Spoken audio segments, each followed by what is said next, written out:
Bab 461, Ordo Kayu Suci. Benarkah?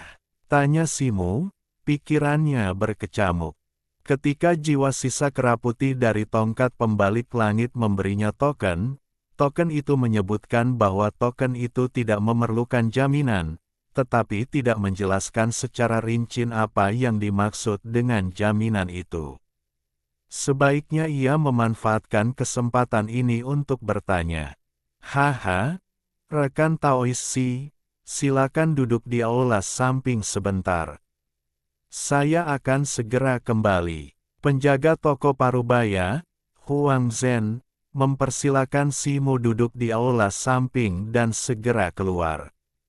Simu duduk di sana selama sekitar 1/4 jam sebelum dua sosok mendorong pintu dan masuk. Huang Zhen mengikuti seorang pria berjubah putih dengan ekspresi hormat.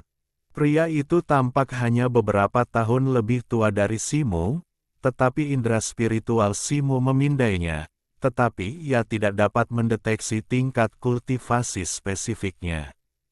Rekan Taois Si, ini adalah kepala paviliun Haoran kami di kota Qinglan, Yang Mulia Gumeng. Yang Mulia, ini adalah rekan Taois Si, kata Huang Zhen. Simu memberi salam kepada senior Gumeng. Simu berdiri dan membungkuk.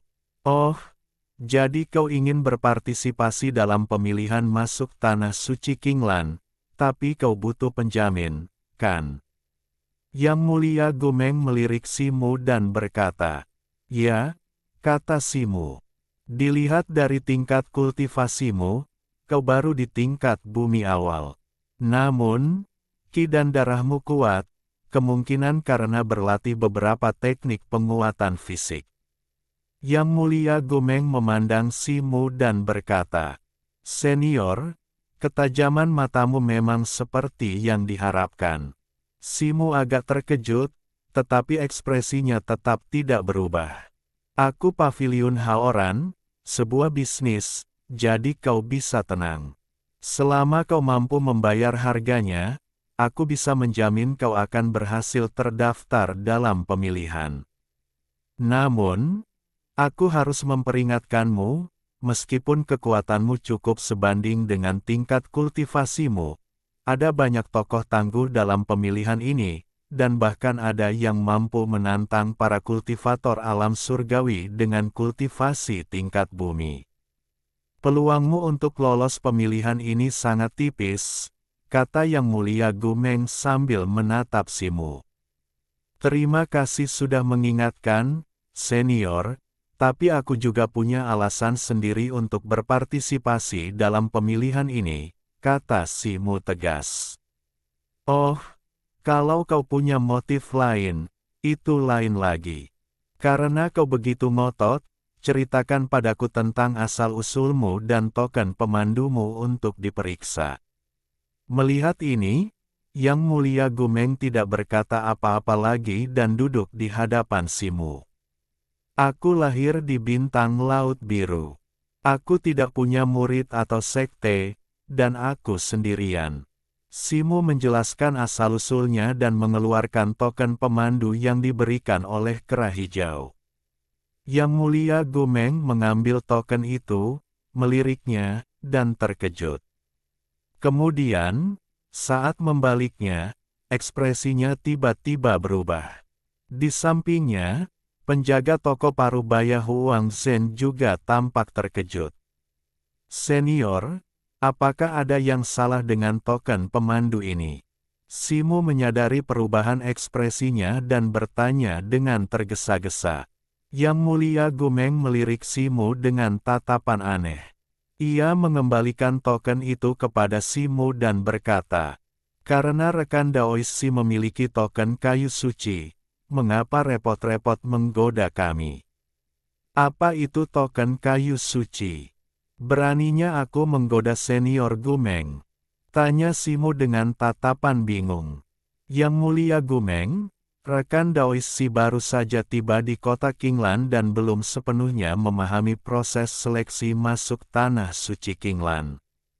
Sepertinya dia benar-benar tidak tahu nilai token ini dan tidak bermaksud menggoda kita, kata Huang Zhen. Petik 2. Oh, begitu. Yang Mulia Gumeng mengangguk, sedikit terkejut. Ini salahku karena membuatmu, Tuan Gumeng, melakukan perjalanan yang sia-sia, kata Huang Zhen dengan kepala tertunduk. Baiklah, karena aku tidak dibutuhkan di sini, kau bisa mengurus sisanya sendiri. Yang Mulia Gumeng melambaikan tangannya, berbalik dari Simu dan berjalan keluar. Simu memperhatikannya pergi, alisnya berkerut, dan ia tetap diam. Rekan Daoishi, karena kau memiliki token kayu suci ini, mengapa kau tidak memberitahuku lebih awal? Kau telah membuatku melakukan pekerjaan yang tidak perlu. Setelah Yang Mulia Gumeng pergi, Huang Zhen duduk dan berkata dengan nada mengeluh. Penjaga toko Huang, tolong jelaskan.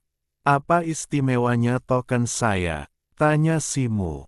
Huang Zhen tersenyum tipis, merogoh sakunya, dan mengeluarkan sebuah token cian, lalu menyerahkannya kepada Simu. Simu tertegun saat menerimanya. Token ini hampir identik dengan yang ada di tangannya, hanya saja tokennya bermotif pohon kuno di satu sisi, sementara bagian belakang token penyambutan Huang Zhen hanya bermotif daun. Mungkinkah token ini? Tanya Simu sambil mengambil token Huang Zhen.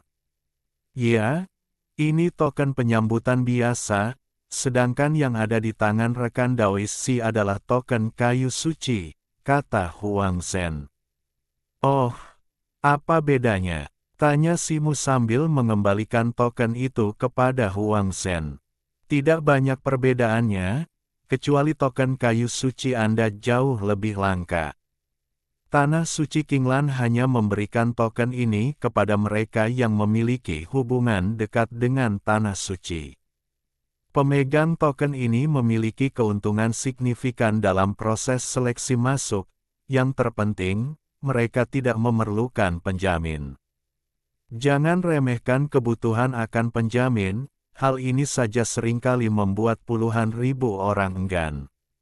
Lagi pula, meskipun token induksi biasa dapat diedarkan dan diperdagangkan, jumlah penjamin yang diakui oleh Tanah Suci Qinglan terbatas, kata Huang Zhen. Simu tiba-tiba mengerti, mengamati token cian di tangannya dengan gembira. Rekan Taoishi, apa hubungan Anda dengan Tanah Suci Qinglan sehingga Anda menerima token kayu suci ini?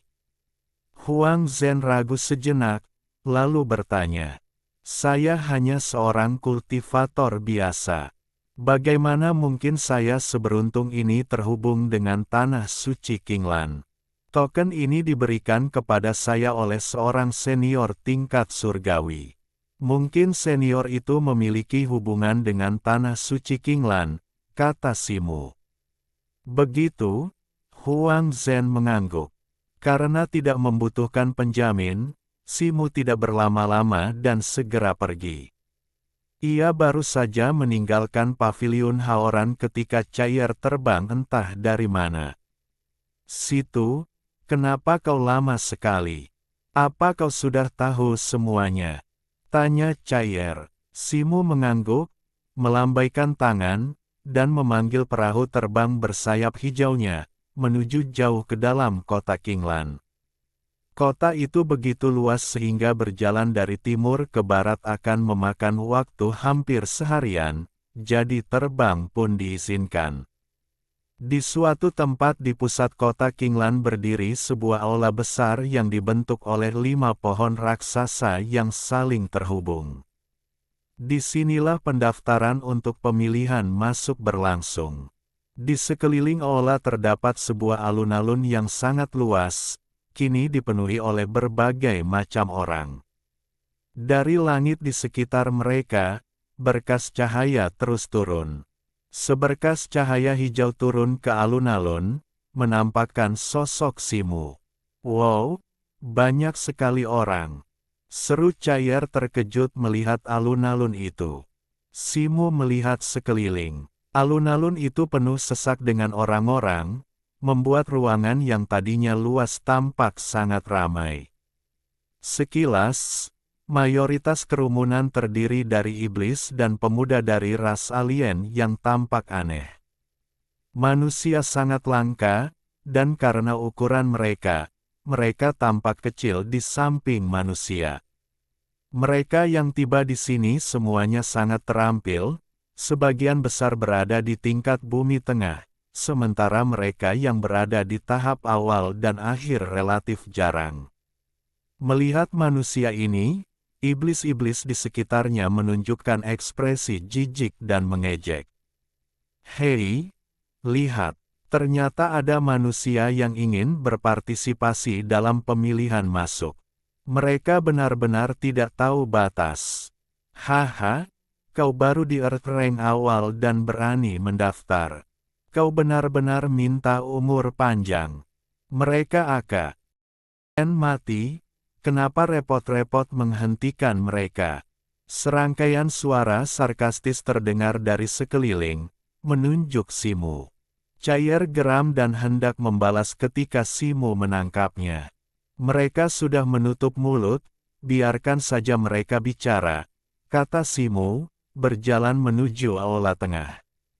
Aula itu luas, tetapi masih penuh sesak, membentuk puluhan antrean panjang yang terdiri dari lebih dari 100 orang.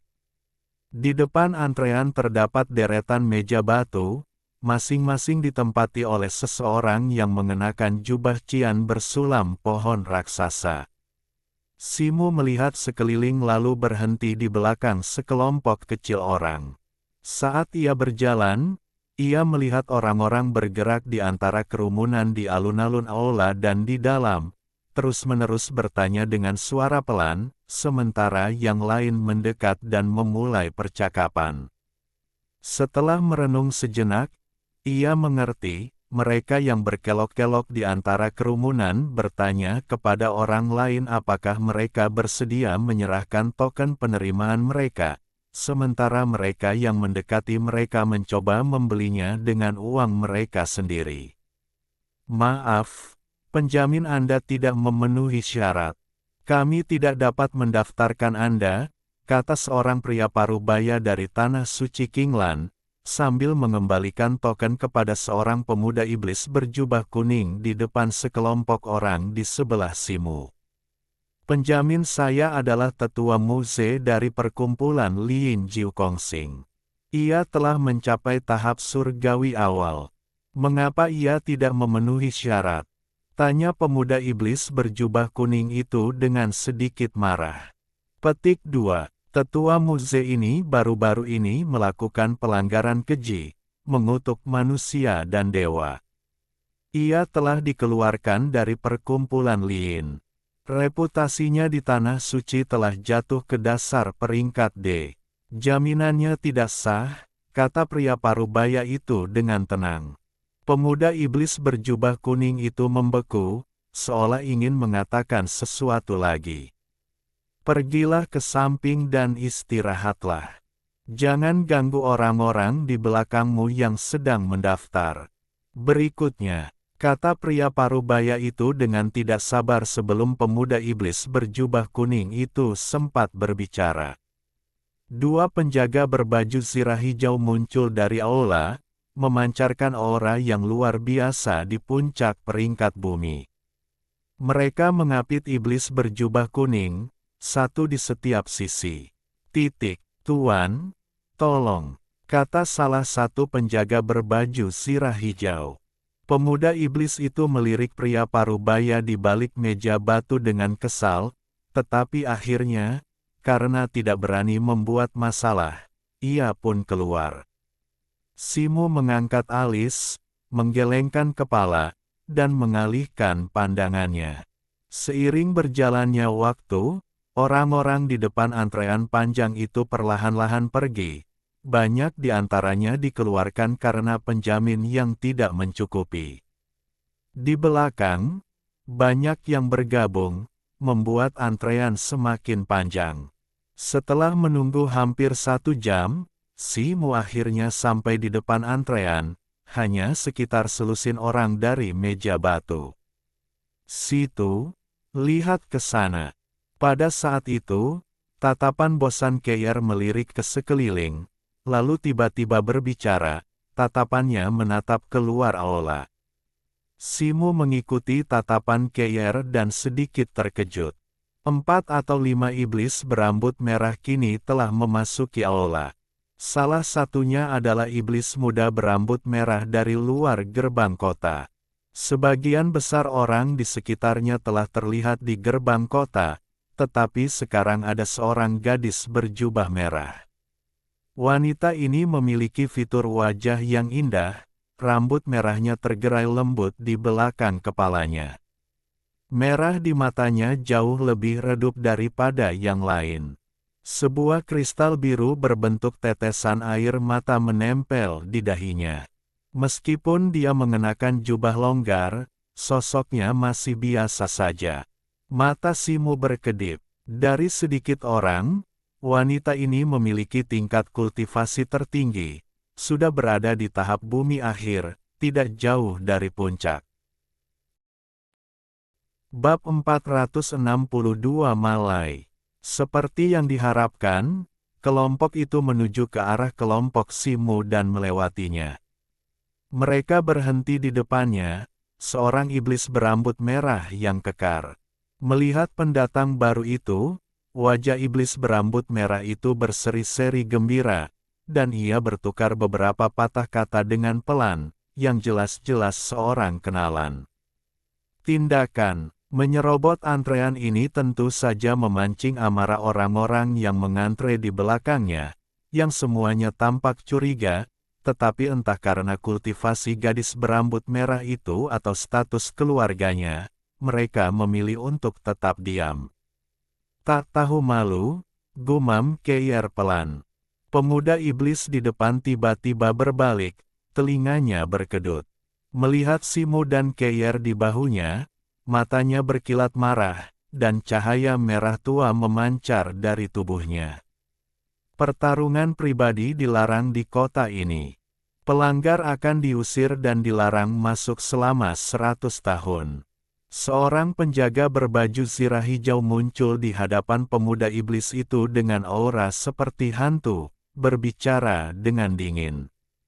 Wajah iblis muda itu berubah, dan cahaya merah di tubuhnya menghilang.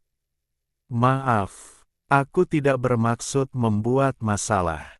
Aku hanya melihat seseorang yang kukenal sangat bersemangat, dan energi iblisnya meluap-luap. Kuharap kau bisa memaafkanku, kata gadis berambut merah itu. Karena ini pelanggaran pertamamu, aku akan memaafkanmu kali ini. Jika kau melakukannya lagi, aku tidak akan menoleransinya. Penjaga berbaju zirah hijau mengabaikan kata-kata gadis berambut merah itu, dan hanya menatap iblis muda itu lalu berkata dengan dingin. Ya, aku ingat. Urat-urat di leher iblis muda itu berkelebat, tetapi segera menghilang, dan ia menundukkan kepalanya. Penjaga berbaju zirah hijau itu kemudian menghilang dalam sekejap mata. Gadis berambut merah itu melirik Si Mu dengan mata indahnya, dan matanya sedikit berkedip. Si Mu melirik kembali ke arah sekelompok orang, lalu memalingkan muka, tidak lagi memperhatikan mereka, dan berbaris dengan damai. Namun Keir tidak peduli tentang apapun. Ia menyipitkan mata ke arah beberapa orang dengan tatapan arogan di wajahnya, dan bulu-bulunya gemetar. Ia tampak sebenci mungkin. Mata pemuda iblis itu berkobar amarah, tubuhnya sedikit gemetar. Namun, tatapan tajam dari gadis berambut merah membuatnya menarik napas dalam-dalam dan meredakan amarahnya. Tak lama kemudian, orang-orang di depannya selesai mendaftar, dan tibalah gilirannya.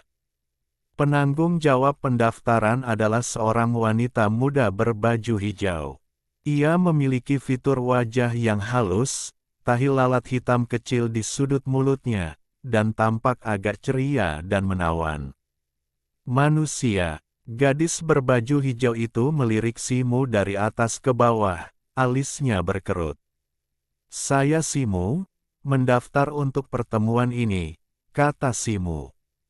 Apakah kau yakin ingin mendaftar? Proses pemilihan masuk sangat berbahaya, dan mereka yang kurang kuat dapat dengan mudah binasa. Pernahkah kau mempertimbangkan untuk melewatkan kesempatan tahun ini dan menunggu pemilihan berikutnya?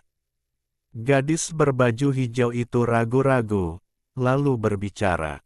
Memang, dengan kekuatanmu yang terbatas, dan sebagai manusia yang lemah, berpartisipasi dalam pemilihan berarti kematian. Pemuda iblis dan kelompoknya belum pergi, tetapi berdiri di dekatnya. Akhirnya, mereka memanfaatkan kesempatan itu untuk mengejek Simu, tertawa terbahak-bahak, tatapan mereka penuh penghinaan. Terima kasih sudah diingatkan, Nona muda, tapi itu tidak perlu. Daftar saja kali ini, Simu berkata tanpa menatap iblis muda itu. Baiklah, baiklah. Melihat desakan Simu, gadis muda berbaju hijau itu berhenti bicara. Aku mengingatkanmu karena kebaikan, tapi kau bahkan tidak menghargainya. Ada begitu banyak orang bodoh akhir-akhir ini. Iblis muda itu terus mencibir. Cair murka dan hendak membalas, tetapi Simu dengan lembut mendorongnya. Jangan impulsif, Mu mengelus bagian belakang kepala Cair dengan satu tangan. Kau benar, aku hampir kehilangan harga diri dan mulai berdebat dengan anjing gila. Situ, untung kau mengingatkanku. Cair memutar matanya dan mengangguk berulang kali. Iblis muda itu murka ketika mendengar ini, dan ia tak bisa menahan napas berat. Seperti banteng yang marah, ia menatap Simu dengan galak. Malai, diamlah. Jangan lupakan tujuan perjalanan kita. Gadis berambut merah itu mengerutkan kening dan berbicara dengan dingin. Malai tampak cukup terintimidasi oleh gadis berambut merah itu. Ia menarik napas dalam-dalam, dengan paksa menahan amarahnya, lalu menggertakkan giginya, berkata, Aku ingin lihat siapa yang bersedia menjadi penjaminmu. Kuharap tidak berakhir dengan seseorang yang bahkan tidak memenuhi syarat untuk menjadi penjaminmu. Gadis berpakaian hijau itu mengabaikan percakapan verbal itu, seolah-olah ia sudah terbiasa. Tolong berikan aku token pemandu, katanya kepada Simu. Simu melakukan apa yang diperintahkan, mengeluarkan token hijau dan menyerahkannya. Gadis berpakaian hijau itu mengambil token itu, mengangkat tangannya, dan mengucapkan mantra padanya. Suara dengungan keras, energi spiritual beriak di permukaan token, dan beberapa hantu kuning pucat dengan simbol spiritual yang tidak diketahui muncul. Token kayu suci. Ekspresi gadis itu yang sebelumnya tanpa ekspresi tiba-tiba berubah. Ekspresi terkejut terlihat jelas. Kata-katanya langsung menarik perhatian beberapa orang di dekatnya, termasuk Malai dan kelompok gadis berambut merah itu. Token kayu suci sangat langka, hanya dimiliki oleh kekuatan-kekuatan besar dan berpengaruh. Kenapa kau tidak ikut saja denganku? Gadis berambut merah itu melirik Simu, kilatan aneh di matanya. Lalu ia memarahi Malai di sampingnya. Malai, setelah melirik Cair beberapa kali lagi dengan sedikit rasa kesal, hanya bisa pergi bersama gadis berambut merah itu. Karena kau punya token kayu suci, kau tidak perlu penjamin, kata gadis berpakaian hijau itu sambil tersenyum tipis. Ia menulis nama Simu di sebuah tablet giok hijau di atas meja di depannya dan mengeluarkan sesuatu yang menyerupai mangkuk giok putih. Teteskan darah di sini, kata gadis berpakaian hijau itu. Ini adalah proses pendaftaran, sesuatu yang telah Simo pelajari berkali-kali. Tanpa ragu, ia menusuk jarinya dan meneteskan setetes darah ke dalam mangkuk giok. Darah itu langsung meresap ke dalam mangkuk, menghilang tanpa jejak. Baiklah, pendaftaran selesai. Ujian masuk resmi akan dimulai 2 minggu lagi. Kami akan memberitahu Anda sebelumnya dan menjelaskan detailnya, kata gadis berpakaian hijau itu sambil menyimpan tokennya. Simo mengangguk dan berbalik untuk keluar dari aula. Ia segera meninggalkan aula, tidak berlama-lama di alun-alun di luar. Ia menerobos kerumunan dan menuju jalan terdekat, merasa cukup gembira. Meskipun mengalami beberapa kendala, ia akhirnya berhasil mendaftar. Sekarang ia perlu melakukan persiapan semaksimal mungkin sebelum kompetisi dimulai. Jika ia berhasil lolos seleksi berikutnya, ia akan dapat memasuki tanah suci Qinglan untuk berlatih. Memikirkan tingkat-tingkat selanjutnya dari seni mendalam 9 revolusi yang disebutkan oleh roh sisa kera putih itu, Simo diam-diam mengepalkan tinjunya, rasa gembira yang aneh membuncah di hatinya. Situ, kami sudah mendaftar. Mau kemana sekarang? Bagaimana kalau kita makan? Cair mengepakkan sayapnya dan berkata, aku perlu membeli beberapa barang dulu, lalu mencari tempat menginap. Kita bicarakan makan nanti, kata Simo setelah jeda. Ada banyak tokoh kuat dalam kompetisi ini, belum lagi mendiang gadis Earth Rank dari kelompok iblis berambut merah. Simo agak ragu dengan kekuatannya, jadi dia tidak bisa gegabah. Oke, kata Cair tanpa daya. Simo melangkah maju, tetapi tak lama setelah dia keluar, sesosok berbaju merah muncul di hadapannya. Itu adalah iblis muda Malai. Saudaraku, tolong tinggallah. Malai menangkupkan kedua tangannya, wajahnya penuh senyum, ekspresinya benar-benar berbeda dari sebelumnya. Ada apa? Simo sedikit mengernyit ketika melihat ini. Orang ini berani mengejarnya sendirian setelah ia mengeluarkan ordo kayu suci. Entah dia punya dukungan lain atau niat lain. Jangan salah paham, aku memang ceroboh sebelumnya, saudaraku, tolong jangan tersinggung. Malai melirik Cair di bahu Simo dan berkata sambil menguap. Apa yang kau lihat? Kalau kau lihat lagi, aku akan mencungkil matamu. Cair melirik Malai dan menggumamkan beberapa patah kata. Malai masih tersenyum, sama sekali tidak peduli. Oh, hanya untuk ini. Simo mengangkat alisnya ketika melihat ini. Sebenarnya, ada hal lain yang ingin kubicarakan denganmu, saudaraku, tapi aku tidak tahu harus mengatakannya atau tidak. Malai memutar matanya beberapa kali, tetapi sedikit ragu. Kalau begitu, jangan dibahas. Simo terkekeh, melangkah maju dan mencoba menghindari. Tunggu sebentar, burung ini cukup cerdas. Aku akan menawarkan 100.000 batu roh. Bisakah kau memberikannya padaku, saudaraku? Malai awalnya terkejut, tetapi kemudian ia bereaksi dengan menyentakkan bahunya dengan cepat, anehnya menghalangi jalan Simo lagi, dan berkata dengan senyum meminta maaf lagi. Apa, kau benar-benar brengsek? Kau mencoba membeliku. Kau pikir aku ini apa? Situ, jika kau bertemu orang ini di pemilihan, jangan biarkan dia pergi. Cair akhirnya menyadari apa yang terjadi, mengepakkan sayapnya dan berteriak dengan marah. Minggir, burung ini tidak untuk dijual. Simo menjawab tanpa ragu, wajahnya muram.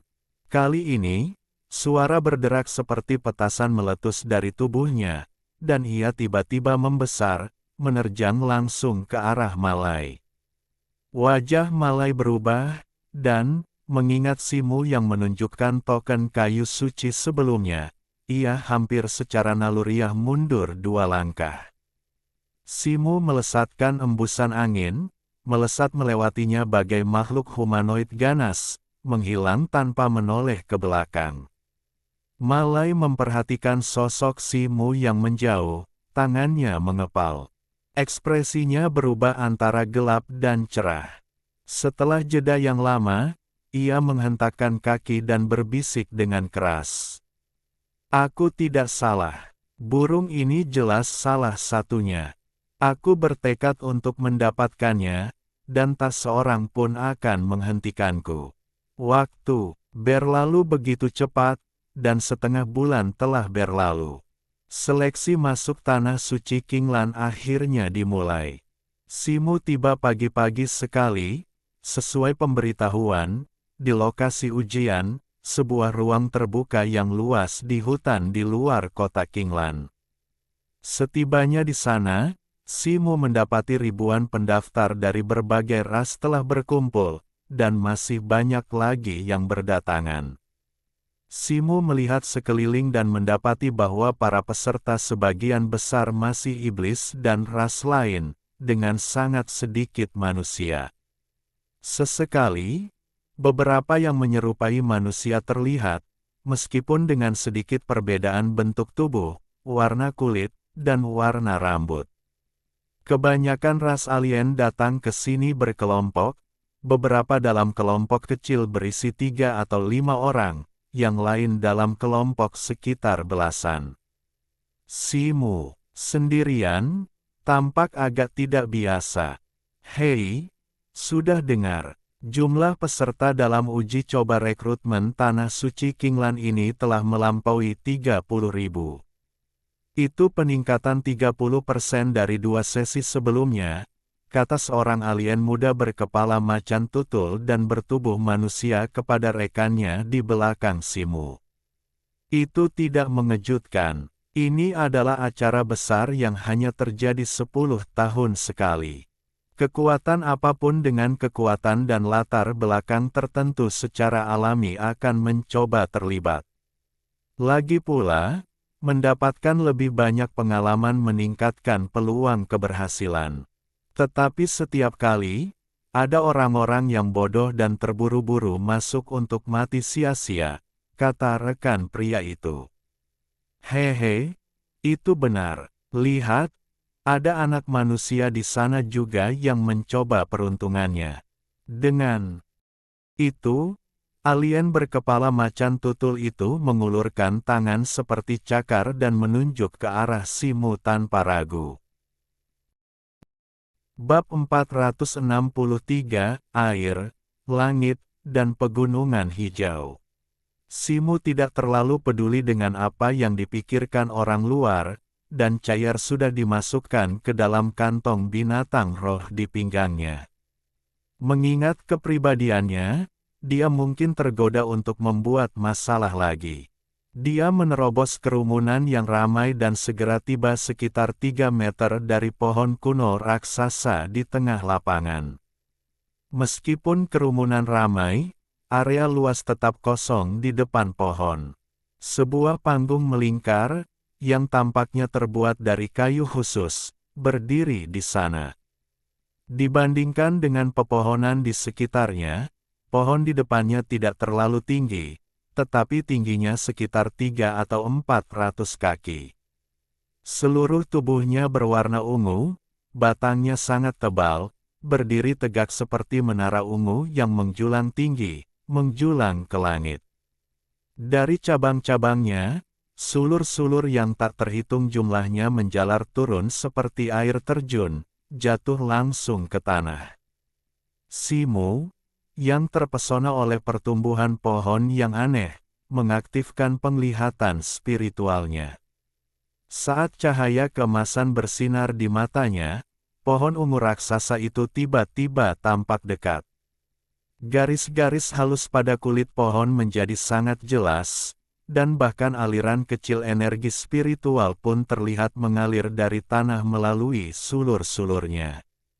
Simu melihat bahwa di tengah batang pohon, energi spiritual berkumpul menjadi pusaran, samar-samar memancar darinya, sebuah fluktuasi spasial yang samar. Tepat saat Simu asyik mengamati, ia tiba-tiba merasakan gelombang kesadaran spiritual menyapu dirinya. Jantungnya berdebar kencang, dan ia tiba-tiba merasa seolah-olah sedang dimata-matai. Ia segera mendongak dan melihat seorang pria tua berjubah hijau dengan alis terkulai muncul di panggung melingkar di depan pohon ungu. Rambut dan janggut pria itu putih, tetapi kulitnya semerah anak-anak. Ia mengenakan jubah hijau longgar yang berkibar lembut tertiup angin, dan lengan bajunya yang berkibar memancarkan aura halus. Pria tua itu tampaknya hanya melirik sekilas ke sekeliling sebelum mengalihkan pandangan dari kerumunan, yang membuat Simu merasa lega. "Diam," pria tua dengan alis terkulai itu berbicara setelah mengalihkan pandangannya. Suaranya tidak keras, tetapi penuh keagungan, dan tersampaikan ke telinga semua orang yang hadir dengan sangat jelas, membuat kerumunan yang awalnya berisik tiba-tiba menjadi tenang, dan perhatian semua orang tertuju padanya. Untuk sesaat, suasana hening, dan terdengar suara jarum jatuh. Simu menatap lelaki tua berjubah hijau itu, dan raut wajahnya yang penuh pertimbangan terpancar.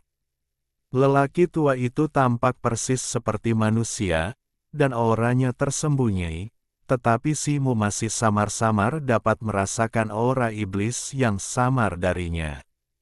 Selain itu, pola yang disulam di dada jubah hijaunya adalah pohon kuno, bukan pola daun pada kebanyakan murid Tanah Suci Qinglan, yang tampaknya menunjukkan bahwa ia memiliki status tinggi di Tanah Suci. Saat ia sedang berpikir, suara lelaki tua itu terdengar lagi. "Namaku Beigo, dan akulah tetua yang membimbing para murid baru dalam ujian ini." Tanah Suci Qinglan telah diwariskan selama 1.000.000 tahun sejak didirikannya sekte oleh leluhur Suci Qinglan. Menurut ajaran leluhur, sekte ini dibuka setiap 10 tahun untuk merekrut 108 murid dari seluruh wilayah Bintang Miang. Berdasarkan hasil ujian, 36 murid teratas akan dipilih sebagai murid senior, dan 72 murid terbawah akan dipilih sebagai murid junior. Semua orang mendengarkan dengan tenang, dan tidak ada yang berbicara. Jelas bahwa mereka sudah tahu apa yang dikatakan lelaki tua itu, dan tidak merasa ada yang salah dengan itu. Pria tua dengan alis terkulai itu terdiam sejenak, lalu melanjutkan. Sebanyak 33.631 orang telah lulus tinjauan kualifikasi penjamin kali ini. Sebelum persidangan resmi dimulai, saya akan secara rutin menanyakan apakah ada di antara kalian yang memiliki garis keturunan binatang surgawi, atau memiliki konstitusi kelas A seperti Chaos atau Abyss. Kalian boleh datang kepada saya, dan setelah konfirmasi, kalian akan dibebaskan dari proses seleksi dan diterima sebagai murid senior. Dengan kata-kata ini, kerumunan yang sebelumnya tenang meledak dalam keributan, diselingi oleh desahan dan diskusi sesekali. Garis keturunan binatang surgawi. Simu terkejut, pikirannya beralih ke leluhur kera putih, tetapi kemudian ia tersenyum kecut. Ia hanya beruntung mendapatkan 2 helai garis keturunan leluhur kera putih, seekor binatang surgawi. Itu tidak bisa dianggap sebagai garis keturunan binatang surgawi sejati, kecuali garis keturunan monyet batunya benar-benar dapat berevolusi menjadi garis keturunan kera perkasa, seperti yang digambarkan oleh jiwa sisa kera putih. Pihak lain juga menyatakan bahwa kemungkinan hal ini terjadi sangat kecil, tetapi ia tentu saja tidak akan menyerah. Sebatang dupa penuh berlalu, dan tak seorang pun berbicara. "Baiklah, Karena tidak ada orang di sini, maka, seperti biasa, saya akan menjelaskan aturan dan tindakan pencegahan dalam memilih murid. Pria tua dengan alis terkulai itu tampak tidak terkejut dengan situasi tersebut dan melanjutkan pengumumannya. Simo menjadi bersemangat dan mendengarkan dengan saksama. Uji coba akan berlangsung di alam rahasia sekte kami, Suitian Qingshan, selama sebulan. Semua orang di sini telah menerima liontin giok Suitian dan token Qingshan. Kalian hanya perlu memasuki alam rahasia dan memburu binatang iblis di sana untuk mendapatkan inti iblis mereka. Inti iblis ini akan diserap ke dalam token Qingshan dan dikonversi menjadi sejumlah poin. Di akhir bulan, proses seleksi akan ditentukan berdasarkan poin yang terkumpul dalam token Qingshan. Perlu diketahui bahwa binatang iblis di alam rahasia dibesarkan secara khusus oleh sekte kami dan kurang cerdas, tetapi kekuatan mereka tidak boleh diremehkan. Jika kalian tahu kalian tidak dapat mengalahkan mereka, segera hancurkan liontin giok Suitian untuk melarikan diri dari alam rahasia dan menyelamatkan hidup kalian. Ini juga berarti kalian secara sukarela melepaskan hak untuk berpartisipasi, dan token Qingshan kalian akan tetap berada di alam rahasia, kata lelaki tua beralis terkulai itu. Permisi, Tetua Beigu, apakah berkelahi dan menjarah diperbolehkan di alam rahasia? Seorang pria jangkung berkulit ungu dan tinggi hampir 30 cm, mulutnya yang penuh taring terbuka lebar, bertanya tak jauh dari lelaki tua itu. Begitu kata-katanya terucap, ia disambut ejekan dan banyak yang mengejek. Diam, meskipun pertarungan pribadi dilarang di kota Qinglan, larangan ini sepenuhnya dihapuskan di alam rahasia Suitian Qingshan. Setiap orang boleh bertarung untuk merebut token Qingshan dari orang lain dan mengklaim poin mereka sebagai milik mereka sendiri. Tanah suci Qinglan kami hanya mempertimbangkan hasil akhir, bukan prosesnya. Lagi pula, karena ada pertarungan, korban adalah tanggung jawab kalian sendiri, kata tetua beralis menjuntai itu dengan sungguh-sungguh, mengangkat sebelah alisnya. Wajah pria jangkung berkulit ungu itu cemberut mendengar kata-kata ini, tetapi banyak orang di kerumunan di sekitarnya masih menunjukkan tanda-tanda kesadaran yang tiba-tiba, beberapa bahkan menunjukkan sedikit kepanikan. Simo tidak terkejut dengan hal ini. Lagi pula, untuk sebuah uji coba dengan begitu banyak peserta, tidak masuk akal untuk tidak mengizinkan pertarungan. Di alam rahasia, para kontestan merupakan ancaman yang lebih besar daripada monster yang kurang cerdas. Baiklah, saya sudah menyampaikan semua yang perlu saya sampaikan. Satu pengingat terakhir, sekte kita harus merekrut murid yang merupakan kultivator berbakat yang telah mencapai tahap prajurit tingkat bumi atau penyihir tingkat bulan, dalam usia 100 tahun. Siapapun yang menggunakan ramuan, teknik rahasia, atau metode lain untuk meningkatkan kultivasi mereka sementara, atau siapapun yang tidak memenuhi persyaratan usia dan ingin memanfaatkan situasi ini, saya sarankan mereka untuk segera mundur dan menghindari mencari kesulitan. Pria tua dengan alis terkulai itu berbicara, tatapannya perlahan mengamati sekeliling. Seketika, lebih dari selusin orang di kerumunan berpisah dan pergi. Namun, sebagian besar dari mereka menunjukkan ekspresi gembira, bersemangat untuk mencoba. Waktunya telah tiba, teriak pria tua dengan alis terkulai tanpa basa-basi.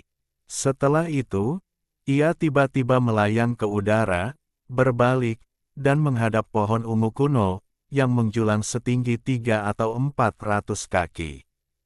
Matanya tiba-tiba bersinar dengan cahaya biru yang cemerlang. Ia mengangkat tangannya, 10 jarinya bergerak seperti roda di depan dadanya. Mantra-mantra ditembakkan, menghujani pohon ungu itu. Saat mantra itu dijalin di udara, garis-garis di pangkal pohon ungu kuno yang tampak tenang itu tiba-tiba bersinar, menyebar dengan cepat dari akarnya ke batangnya yang tebal, hingga sulur-sulur yang berjatuhan itu bermandikan cahaya ungu yang berkilauan. Melihat ini, lelaki tua beralis terkulai itu membuka mulutnya, dan sebuah kunci perunggu berbentuk segitiga dan piramida terbang keluar.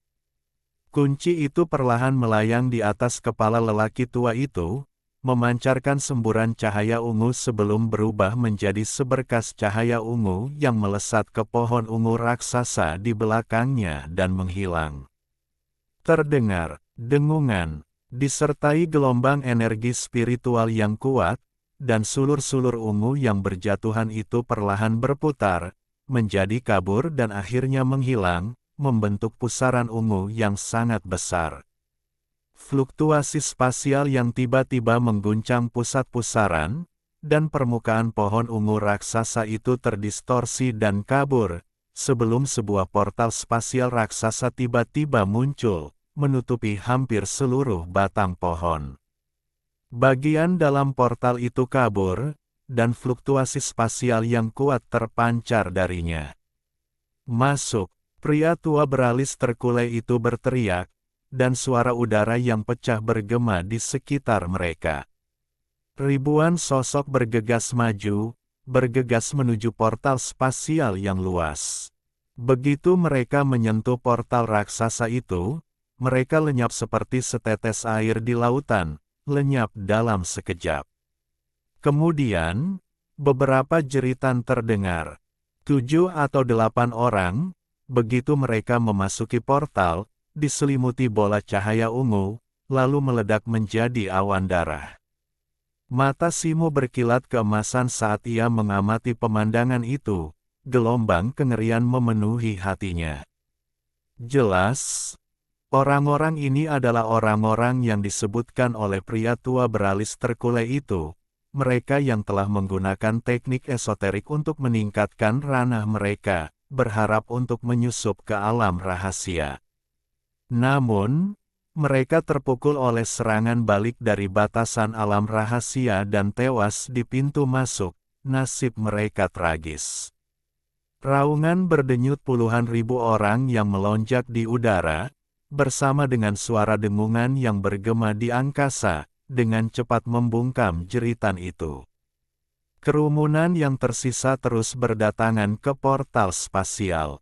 Sosok-sosok dengan berbagai ukuran berkumpul menjadi aliran deras, mengalir deras menuju portal spasial luas tempat pohon ungu kuno berdiri. Pemandangan itu sungguh spektakuler. Simo mengamati sejenak, dan tepat saat hendak melompat masuk, tiba-tiba ia menoleh, seolah merasakan sesuatu, dan melirik ke arah terdekat. Ia langsung melihat beberapa sosok. 2 di antaranya, seorang pria dan wanita muda dari klan iblis berambut merah dan berjubah, tampak familiar. Gadis berambut merah itu memiliki paras yang menawan dan sosok yang anggun, sementara pemuda iblis itu tak lain adalah Malai, pria yang pernah berselisih dengannya sebelumnya dan mendambakan cair. Gadis berambut merah itu tidak melihat ke arah mereka, melainkan Malai, yang telah mengarahkan pandangannya ke arah mereka. Menyadari giliran Simo, ia tidak menunjukkan tanda-tanda terkejut dan malah tersenyum tipis. Namun kemudian, as desakan gadis di sampingnya, kelompok itu melompat dan terbang menuju gerbang spasial. Namun, gadis berambut merah itu tiba-tiba berbalik dan melirik Simo sebelum menghilang ke dalam gerbang spasial. Simo menyaksikan kelompok itu menghilang, tersenyum kecil, dan juga melompat ke depan. Bab 464, pertama kali memasuki alam rahasia. Saat Simo melewati portal spasial, Ia merasakan kilatan cahaya ungu di depan matanya, membutakannya sesaat, tetapi penglihatannya segera kembali. Di hadapannya terbentang hamparan padang rumput hijau yang luas. Rumput hijau, hampir setinggi bahu, membentang hingga ke tepi pandangan Simu, bergoyang lembut tertiup angin sepoi-sepoi bagai samudera hijau yang beriak. Di dekatnya, ratusan pemuda dari berbagai ras, dengan tinggi badan yang bervariasi, berdiri berpencar, wajah mereka waspada. Yang tertinggi di antara mereka tingginya lebih dari 6 meter, rumput liarnya hampir mencapai lutut mereka. Simu melihat sekeliling, sedikit terkejut mendapati bahwa tak satu pun orang yang pernah bersamanya memasuki alam rahasia kini berada di sisinya. Rupanya, saat memasuki alam rahasia, semua peserta secara acak dipindahkan ke berbagai area di dalamnya. Simu telah mengumpulkan informasi tentang uji coba alam rahasia ini melalui berbagai saluran 2 minggu sebelumnya. Karena setiap kompetisi selama hampir 1 juta tahun berlangsung di alam rahasia yang sama, kondisi internalnya relatif rahasia, jadi ia telah mengumpulkan banyak informasi tanpa banyak usaha. Alam rahasia yang terdiri dari air, langit, dan pegunungan hijau ini merupakan dunia yang mandiri dan sangat luas.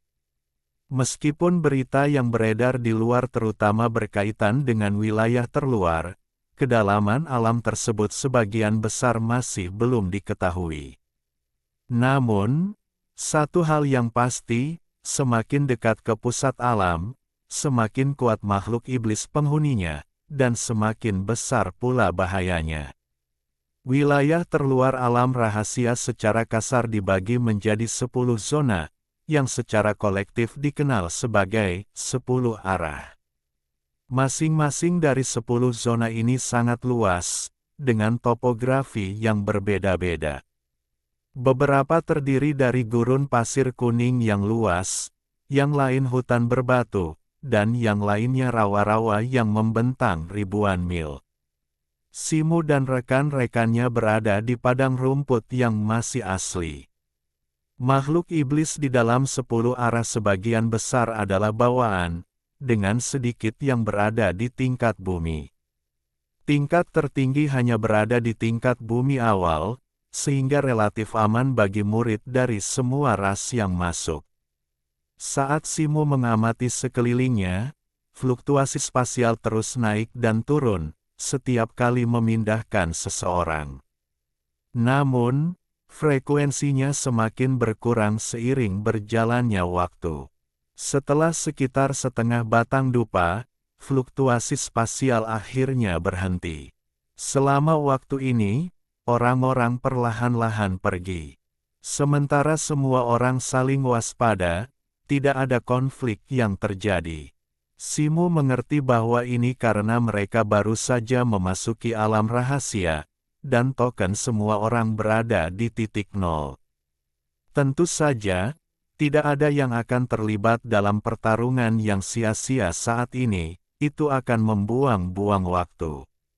Dalam pandangan Simu, masih ada sekitar 200 orang. Beberapa, seperti Simu, sedang mengamati area tersebut, sementara yang lain duduk bersila santai. Yang lain lagi tampaknya telah menemukan wajah-wajah yang familiar, atau mungkin bahkan anggota ras mereka sendiri, dan mengobrol serta bertukar pikiran sebelum membentuk kelompok untuk pergi.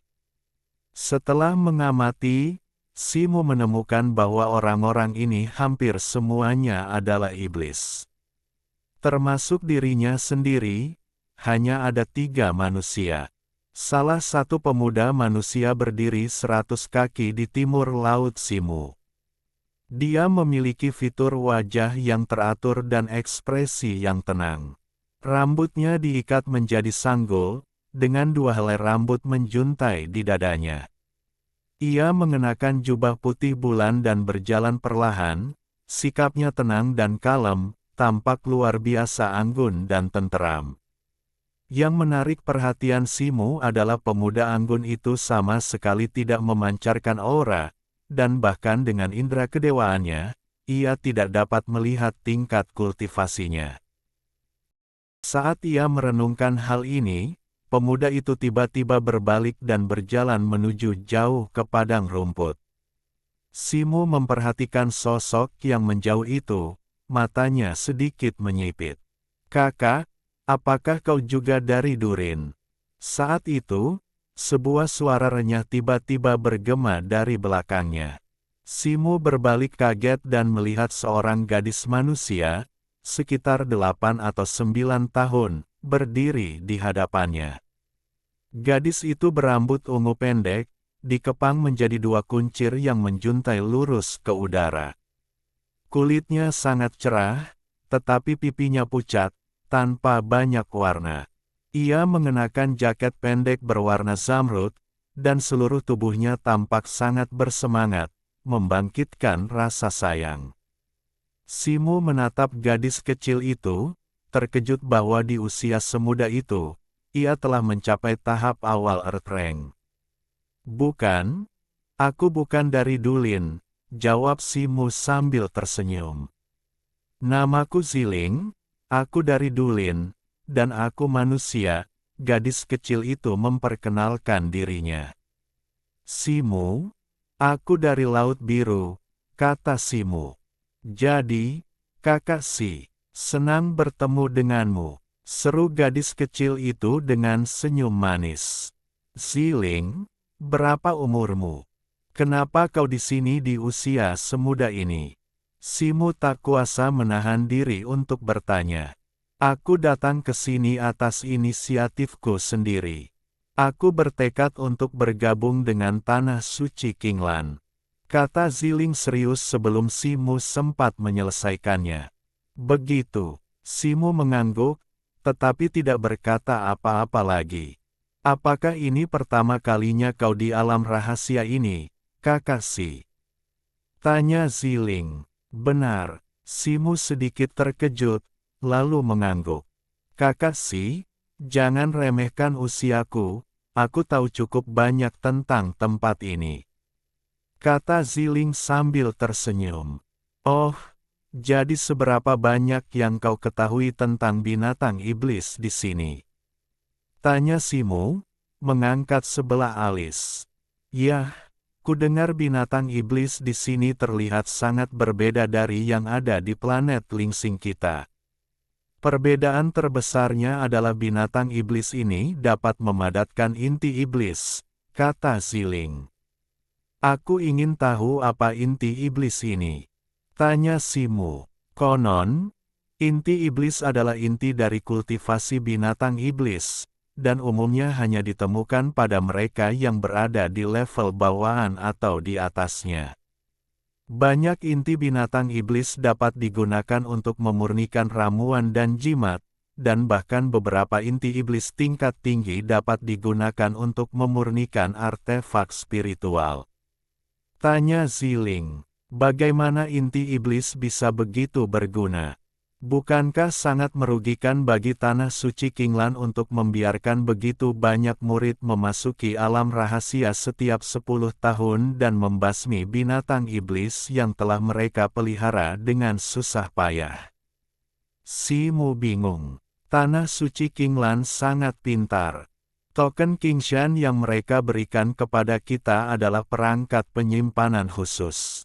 Semua inti iblis yang kita bunuh di sini akan otomatis diserap ke dalamnya. Selain poin yang ditampilkan, kita tidak bisa mengambilnya kembali. Semua token Kingshan pada akhirnya akan didaur ulang, jadi semua inti iblis yang diperoleh di sini adalah milik Tanah Suci Kinglan. Ziling tertawa. "Aku penasaran kenapa Tanah Suci Kinglan begitu murah hati, menerima begitu banyak murid. Kurasa mereka semua bekerja untuk mereka secara cuma-cuma." Simu terdiam. "Itu belum tentu benar. Belum lagi banyaknya keuntungan bergabung dengan Tanah Suci Kinglan. Alam rahasia ini menyimpan banyak harta langka yang jarang terlihat di dunia luar." Selain itu, beberapa orang masuk ke sini untuk tujuan lain, seperti mereka yang berspesialisasi dalam menjual poin, kata Ziling. Begitu, titik. Jadi, apa perbedaan poin inti iblis yang sesuai dengan binatang iblis dengan tingkat kultivasi yang berbeda? Simu mengangguk sambil berpikir dan bertanya. Ya, khususnya, inti iblis tingkat bawaan memiliki poin terendah, biasanya 10,5, yang tidak perlu disebutkan. Inti iblis tingkat bumi, di sisi lain, menerima peningkatan poin yang signifikan, 100 untuk tingkat bumi awal, 1000 untuk tingkat bumi tengah, dan 10.000 untuk tingkat bumi akhir. Jika seseorang dapat memperoleh inti iblis tingkat surga yang lebih tinggi, mereka dapat memperoleh setidaknya 100.000 poin dalam sekali percobaan. Namun, konon sangat jarang bagi murid yang memasuki alam rahasia untuk melampaui level mereka dan membunuh binatang iblis tingkat surga. Pada akhirnya, pemenangnya kemungkinan besar akan ditentukan oleh keberhasilan mereka dalam memperoleh inti iblis tingkat bumi. Ziling memiringkan kepalanya, berpikir sejenak, sebelum berkomentar. Aku tidak menyangka Nona Ziling tahu begitu banyak di usia semuda itu. Aku telah belajar banyak darinya, kata Simu sambil tersenyum tipis. Banyak anggota keluargaku pernah ke alam rahasia ini sebelumnya, dan mereka menceritakannya kepadaku. Kakak Si, sama-sama. Kau dan aku sama-sama manusia, jadi kita lebih dekat daripada ras alien, kata Ziling sambil menyeringai. Simu diam-diam mengingat informasi ini, dan di saat yang sama, ia mulai menyukai gadis cantik ini, yang dikenal karena pengetahuannya yang luas tentang alam rahasia. Namun, ia juga merasa samar-samar bahwa gadis itu lebih dari yang terlihat. Sambil mengobrol, orang-orang terus pergi. Sementara Simu masih berbicara dengan gadis kecil itu, ia tetap menjaga indera spiritualnya tetap aktif, mengamati sekeliling. Ia memperhatikan bahwa sebagian besar individu yang pergi adalah kultivator tahap bumi tengah, beberapa bahkan mencapai tahap bumi akhir. Kekuatan mereka berada di pihak yang lebih tinggi dalam kelompok, secara alami terampil dan berani, tidak takut untuk menjelajah sendirian. Yang paling mencolok di antara mereka adalah seorang pria alien bertubuh kekar berkulit kemerahan, tingginya sekitar 30 cm. Ia tanpa malu-malu memancarkan aura mengerikan. Seseorang yang mendekati kesempurnaan tahap bumi akhir. Simu sangat terkesan olehnya karena tubuh bagian atasnya yang terekspos terukir gambar binatang buas yang aneh dan berapi-api, memberinya penampilan yang sangat garang dan ganas. Selain mereka yang pergi sendiri, ada juga kelompok yang terdiri dari 3 atau 5 orang, beberapa dari mereka berasal dari suku yang sama, yang lain membentuk aliansi dadakan. Adapun sisanya, entah kekuatan mereka sedikit lebih rendah dan mereka tidak diterima oleh murid tingkat menengah, atau mereka memang berhati-hati. Karena kompetisi berlangsung selama sebulan, mereka tidak terburu-buru dan tetap di tempat. Pada saat ini, Simu tiba-tiba mendengar suara yang datang dari tidak jauh dan menoleh untuk melihat. Ia melihat seorang pemuda iblis berambut biru kurus mengenakan jubah brokat dan sabuk giok di pinggangnya, ditemani oleh 3 orang dengan penampilan serupa, mengelilingi seorang wanita dan berbicara tentang sesuatu. Pemuda berambut biru itu memiliki sepasang tanduk tajam di kepalanya, hidung yang gelap, dan mengenakan pakaian brokat. Ia tampak sangat luar biasa dan tingkat kultivasinya mungkin berada di tahap tengah peringkat bumi. Namaku Tian Huan.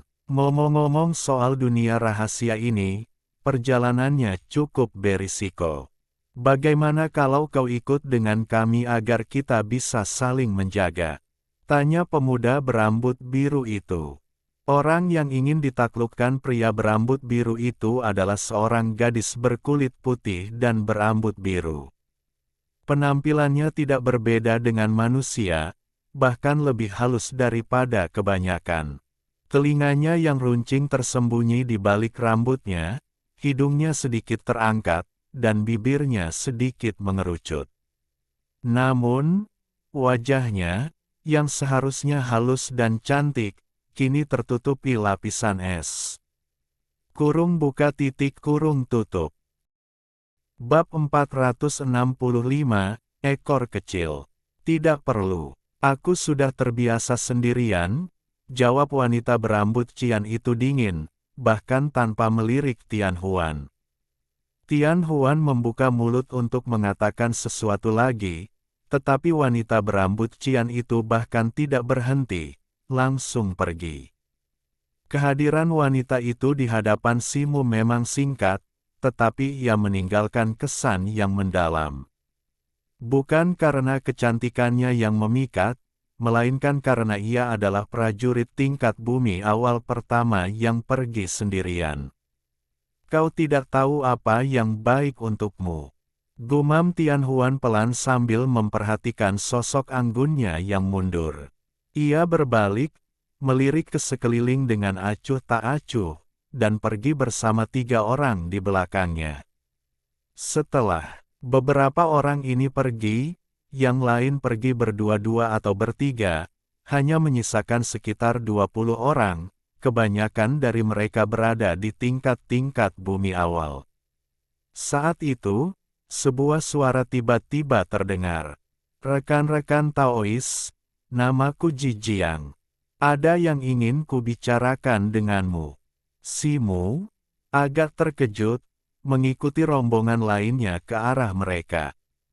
Seorang iblis muda bersisik hitam di pipinya sedikit membungkuk sambil melihat sekeliling dan memberi hormat. Ia jauh lebih tinggi daripada manusia rata-rata dan mengenakan jubah biru panjang. Namun, karena tubuhnya yang sangat kurus, sebagian besar kainnya menggantung diagonal di bahunya. 2 sayapnya yang berdaging menyembul dari 2 celah jubah, membuatnya tampak agak lucu. Seperti yang kalian semua tahu, di alam rahasia air, langit, dan pegunungan hijau ini, selain binatang iblis, ada juga jamur abadi dan ramuan spiritual yang tak terhitung jumlahnya untuk dipetik. Dengan kultivasi tingkat bumi saya yang masih awal, saya tidak punya harapan untuk unggul dalam kompetisi 1:100 ini. Saya hanya ingin datang ke sini untuk memperluas wawasan saya. Sudah takdir kita semua ada di sini hari ini. Bagaimana kalau kita bepergian bersama agar kita bisa saling menjaga?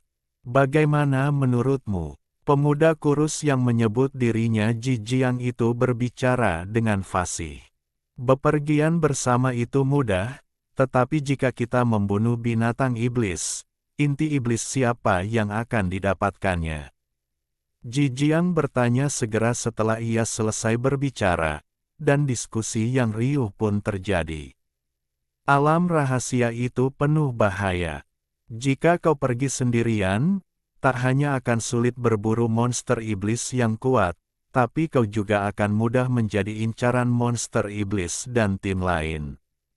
Jangankan menjelajah jauh ke dalam alam rahasia, pulang hidup-hidup pun akan sulit, kan? Tanya Ji Jiang balik tanpa amarah. Kerumunan itu langsung hening. Dengan bepergian bersama, peluang keberhasilan berburu monster iblis tingkat tinggi jelas akan lebih besar, dan juga akan lebih terjamin keselamatannya. Selain itu, ramuan ajaib dan inti iblis bawaan yang ditemukan di sepanjang jalan akan menjadi milik penemunya, dan inti iblis yang diperoleh dari berburu monster iblis tingkat bumi ke atas akan dibagi rata sesuai kontribusinya. Bagaimana menurutmu? Usul Jijiang. Setelah pernyataan ini, banyak orang jelas tergerak dan menyatakan kesediaan mereka untuk tinggal dan membentuk tim, tetapi beberapa, setelah mempertimbangkan beberapa hal, tetap memilih untuk pergi sendiri. Jijiang tidak peduli dan mulai menjelaskan rencananya selanjutnya. Rekan Daois Ji, saya mengunjungi daerah yang Anda sebutkan 10 tahun yang lalu. Selain beberapa binatang iblis bawaan, saya tidak melihat herba spiritual apapun di sana. Tidak ada gunanya membuang-buang waktu di sana.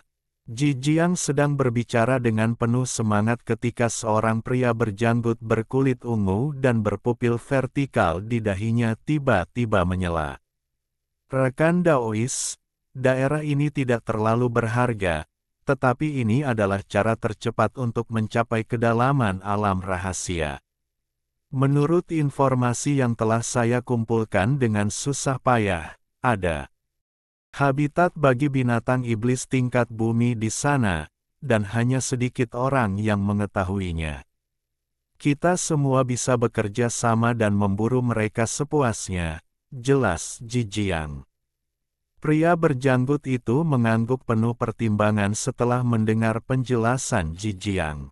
Sekitar selusin orang yang tersisa, hampir semuanya berada di tingkat bumi awal, tentu saja tidak keberatan dengan rencana Jijiang.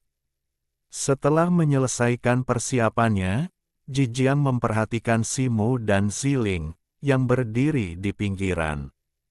Ia melirik mereka, tatapannya tertuju pada Ziling.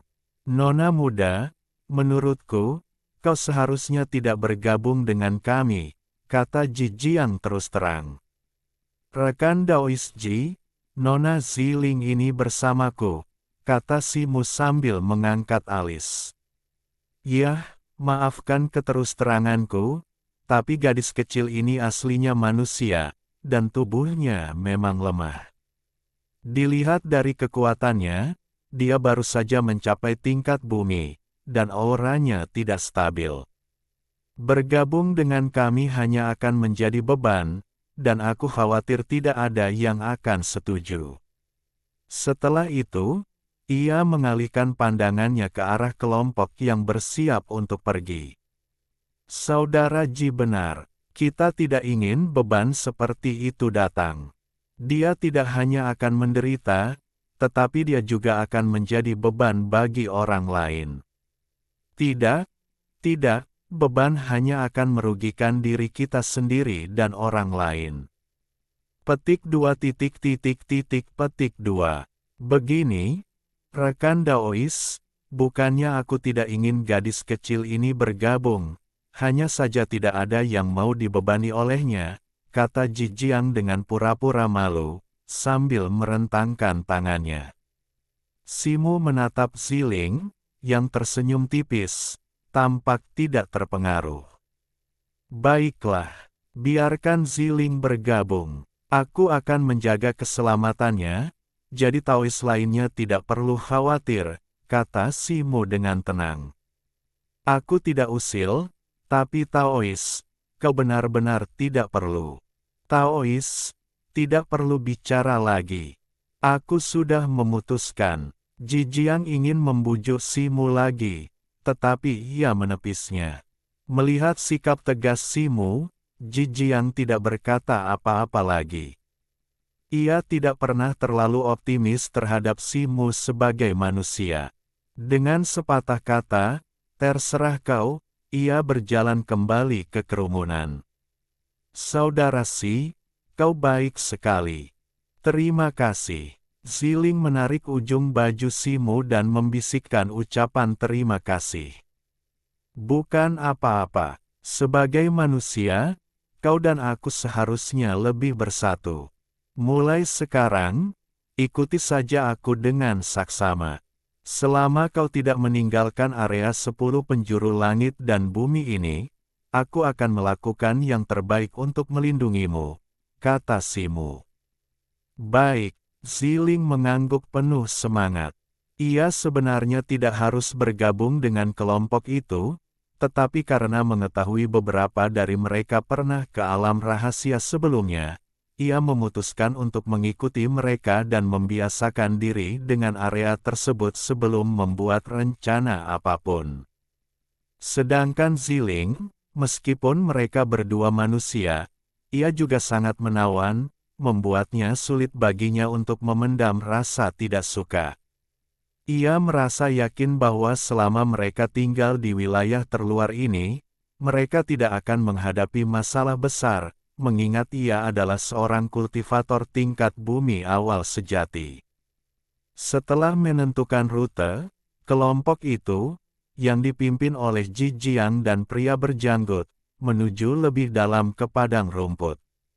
Semakin dalam mereka memasuki padang rumput, gulma semakin lebat, seringkali mencapai ketinggian di atas kepala seseorang, sehingga mustahil untuk melihat apa yang ada di dalamnya, apakah ada binatang iblis yang bersembunyi. Seiring mereka maju, banyak dari mereka mulai menjelajahi lingkungan sekitar. Mungkin karena ini masih merupakan wilayah terluar dari alam 10 arah, mereka tidak menemukan binatang iblis yang kuat, kecuali beberapa binatang iblis bawaan.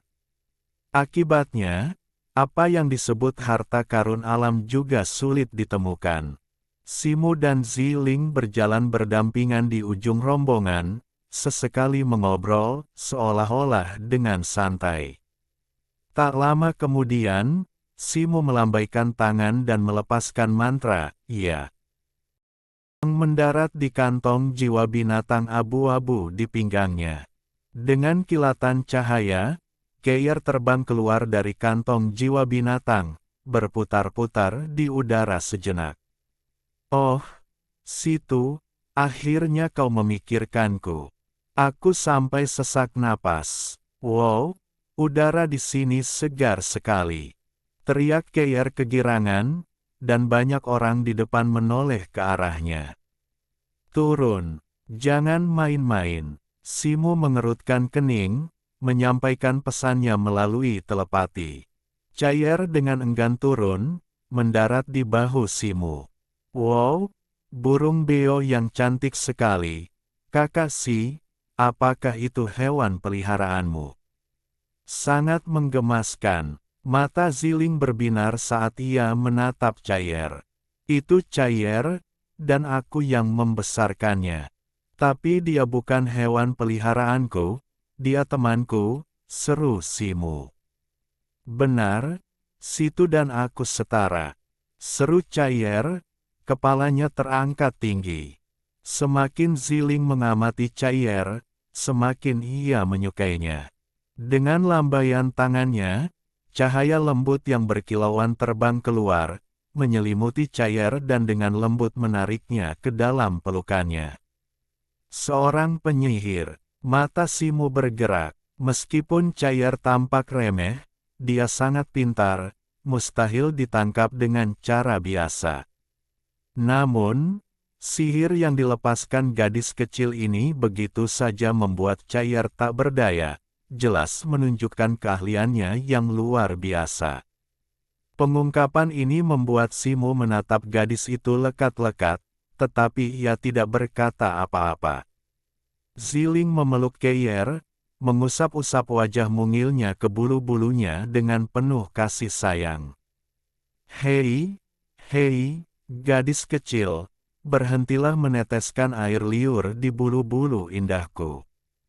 Keir meronta mati-matian, tetapi tak mungkin ia bisa lepas dari genggaman Ziling. Setelah perjuangan yang panjang, ia menyerah dan menatap Simu dengan sedikit kebencian. Simu terkekeh melihat Keir yang tertekan, matanya menyiratkan, kau nakal, dan sekarang kau menderita. Namun, ia tetap memperingatkannya. Nona Ziling, ini adalah dunia percobaan rahasia. Jangan main-main. Perhatikan sekelilingmu. Hei, kakak Si, itu pengingat yang bagus. Burung beo kecil ini sangat menggemaskan. Ziling tersenyum malu dan dengan enggan melepaskan Keir. Keyer segera terbang kembali ke bahu Simo, tidak berani mendekati Ziling lagi. Keyer, perhatikan situasi di sekitar sini. Aku selalu merasa tempat ini seharusnya tidak begitu damai. Simo berkata melalui transmisi suara. Jangan khawatir, serahkan padaku. Aku akan melihat-lihat, kata Keyer sambil melirik Ziling dari sudut matanya. Melihat Ziling masih menatapnya sesekali, ia terkejut dan segera mengepakkan sayapnya lalu terbang ke udara. Hati-hati, jangan terlalu jauh. Simo sedikit khawatir dan mengingatkannya melalui transmisi suara. Jangan khawatir, aku tahu batas kemampuanku, Koe. Keyer mengepakkan sayapnya dan terbang ke ketinggian yang tak terlihat, lalu segera menghilang. Kakak Si, kenapa kau membiarkan burung beo kecil itu keluar? Ziling bertanya dengan sedikit bingung sambil matanya mengikuti Keyer yang terbang menjauh. Burung itu terlalu lama di dalam tas dan rasanya pengap. Biarkan ia keluar untuk menghirup udara segar, kata Simo, melepaskan indera spiritualnya dan menjelajahi sekeliling.